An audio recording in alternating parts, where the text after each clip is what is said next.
16 दिनों के श्राद्ध में हम पितरों को अपने कैसे प्रसन्न करें तथा ऐसा क्या करें कि हम गलतियां ना करें। तो इसके लिए 16 दिन के जो श्राद्ध आते हैं, तो प्रत्येक दिन किसी न किसी हमारे पितरों का श्राद्ध होता है, चाहे वह माता हो, पिता हो, दादी बाबा, और ज़्यादा से ज़्यादा हर व्यक्ति को 2 या 4 पीढ़ी ही याद होती हैं। तो इस तरह से प्रत्येक तिथि को किसी न किसी का श्राद्ध होता है।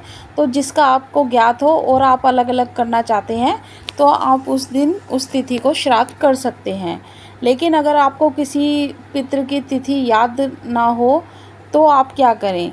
तब ऐसे में ये विधान बताया जाता है कि हमें अमावस्या वाले दिन उन पितरों का श्राद्ध करना चाहिए।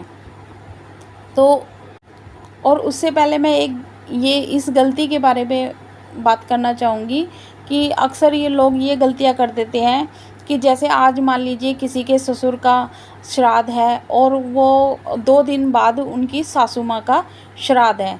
तो काफ़ी लोग ऐसी गलतियाँ करते हैं कि जब ससुर जी का श्राद्ध करते हैं, उसी दिन वो कहते हैं हम सासू माँ का नाम लेके और उसी दिन वो श्राद्ध कर देंगे। तो ये गलत होता है। हमें इस तरह से श्राद्ध नहीं करना चाहिए कि उसी दिन नाम डाल के कर दिया। जब भी आपको इकट्ठा श्राद्ध करना होता है, तो वो अमावस्या वाले दिन करना चाहिए। अगर आपकी सामर्थ्य नहीं है कि आप भोजन बना के पंडित जी को बुलाकर या दान दक्षिणा वगैरह ये देकर श्राद्ध कर सकते हो, तो आप केवल उनके नाम का जल अर्पित कीजिए। और अगर आप घर में नहीं बना सकते, तो आजकल बाज़ार में कचौड़ी वगैरह, मिठाई, फल इत्यादि सब मिल जाता है। तो आप बाहर से लाकर भी उनके नाम का पंडित जी को दे सकते हैं या किसी गरीब को खिला सकते हैं। और इतना भी नहीं है तो आप जिस दिन उनकी तिथि होती है, तो उनके निमित्त थोड़ी सी खीर बनाकर या जो भी उन्हें मिठाई पसंद हो, आप उनका भोग भी उन्हें लगा सकते हैं। और बाकी फिर श्राद्ध जो अच्छे से किया जाता है, तो वो आप अमावस्या वाले दिन कर दीजिए। लेकिन आप जैसे भी पितरों का वो पड़ता है श्राद्ध, तो वो उन्हें अलग अलग ही करना चाहिए। उसी तिथि को नहीं, एक ही तिथि में 2 या 3 पितरों का श्राद्ध नहीं करना चाहिए। सबसे पहले तो जो 16 दिन होते हैं, आप उसमें एक काम तो रोज़ कर सकते हैं कि आप अपने पितरों को जल में दूध, चीनी और काले तिल मिलाकर और हाथ में कुसा लेकर अपने पितरों को याद करके जल अर्पित कर सकते हैं। तो ऐसा करने से भी आपके पितृ तृप्त होते हैं। और उसके अलावा गाय, कुत्ते, कौवे, चींटी और पक्षियों को जो भी हम भोजन देते हैं, उनसे भी वह तृप्त हो जाते हैं। और अगर हमारे पितृ हमसे प्रसन्न रहते हैं, तो हमारे घर में आनंद मंगल रहता है, बेवजह की परेशानियां नहीं आती और दुख परेशानियां दूर होती हैं। अब ये चर्चा करेंगे कि जब अमावस्या आती है, तो उस दिन हमें कैसे श्राद्ध करना चाहिए। जब अमावस्या आती है, तो उस दिन हमें 16 जोड़े निकालने पड़ते हैं पुड़ी के। तो पहले तो होता था कि पुड़ी वगैरह है ना, जो बड़ी बड़ी बना के लोग 16 पत्तल निकालते थे, या आप तोरई के पत्ते ले लीजिए या कोई भी बड़े पत्ते हो। अगर वो ना मिले तो 16 डोने लेकर उनमें 2-2 पुड़ी रखकर, और जो भी आपने भोजन बनाया होता है उसमें थोड़ा थोड़ा रखा जाता था। खीर, सब्जी, रायता जो भी है उन सब में रखकर, और अपने अंजलि में जल भरकर पितरों को जल अर्पित किया जाता है। और साथ में वो जो 16 पत्तल निकाले जाते हैं, अपने पितरों का याद किया जाता है और उनसे अपनी भूल चूक के लिए क्षमा मांगी जाती है। अपने खुशहाल जीवन के लिए, सुखी जीवन के लिए उनसे कामना की जाती है। और फिर उन भोजन को पक्षियों के निमित्त दिया जाता है। साथ में गाय को, कुत्ते को, चींटी को और ब्राह्मण को और पक्षियों को इस तरह से भोजन कराया जाता है। अगर आप पंडित बुलाते हैं, तो वह आपसे संकल्प करवाते हैं उनके निमित्त, और वह श्राद्ध पूर्ण रूप से हो जाता है। तो अगर आपको ऐसा लगता हो कि भी हम इकट्ठे 3-4 पितरों का श्राद्ध नहीं कर सकते, तो आप सीधा अमावस्या वाले दिन कीजिए और उस दिन पंडित को बुलाइए। अगर पंडित जी को नहीं भी बुला सकते, तो आप घर में ही ऐसे कीजिए। और वो जो 16 पत्तल होते हैं, बाद में पक्षियों के निमित्त छत पर रखे जाते हैं। अगर छत पे नहीं तो कहीं पार्क हो या कहीं भी हो, ताकि वो जो भोजन है कर सके। तो इस तरह से हमारे और उनके नाम के कपड़े भी दिए जाते हैं।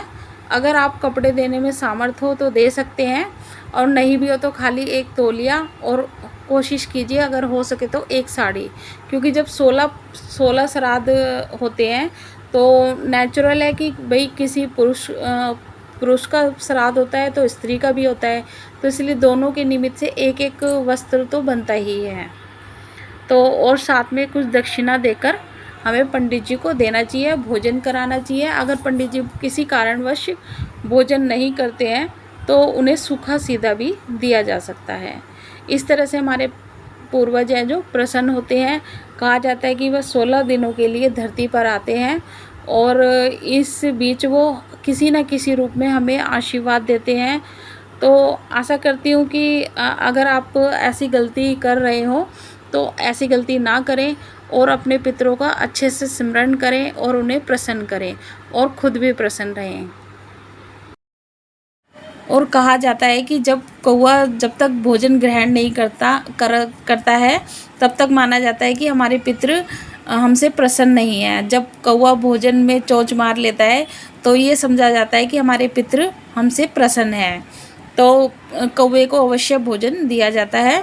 और उसके साथ ही है ना, जो लोग मतलब निमित्त 16 दिनों के अंदर श्राद्ध करते हैं, उसके बावजूद भी हमें अमावस्या वाले दिन, सब्र पितृ वाले दिन हमें श्राद्ध करना चाहिए।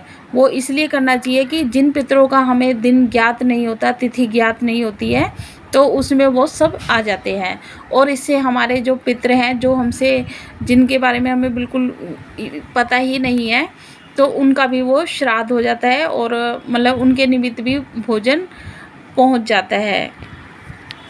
और इस तरह से हमें श्राद्ध करना चाहिए। और काफ़ी लोग जो भोजन मतलब श्राद्ध करते हैं तो उसमें अग्यारी की जाती है, और उसमें खीर पूड़ी जो भी भोजन बनाया जाता है उनका भोग लगाया जाता है। तो ऐसा माना जाता है कि अग्नि रूप में भी वह हमें वो भोजन ग्रहण कर लेते हैं। तो इस तरह से हमें जो 16 दिनों के श्राद्ध है वो करने चाहिए। और कहा जाता है 16 दिनों तक हमें नए वस्त्र वगैरह इत्यादि नहीं खरीदे जाते।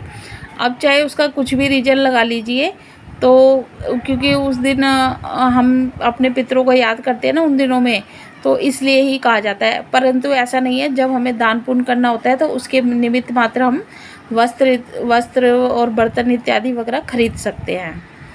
तो इस तरह से हमें श्राद्ध अपने करने चाहिए। और हमें जब अवश्य चाहे थोड़ा करें पर अवश्य करें, क्योंकि जो यदि हम नहीं करेंगे तो हमारी आने वाली पीढ़ियां हैं, जो हमारे बच्चे वगैरह, वो हमसे ही तो सीखते हैं। अगर हम नहीं करेंगे तो वो तो बिल्कुल ही नहीं करेंगे। इसलिए श्राद्ध वगैरह इत्यादि को अच्छे से करना चाहिए, खुश मन से, प्रसन्न मन से करना चाहिए। और सीधा अगर भोजन ना बनाने में असमर्थ हो किसी कारणवश, तो आप सूखा सीधा भी दे सकते हैं।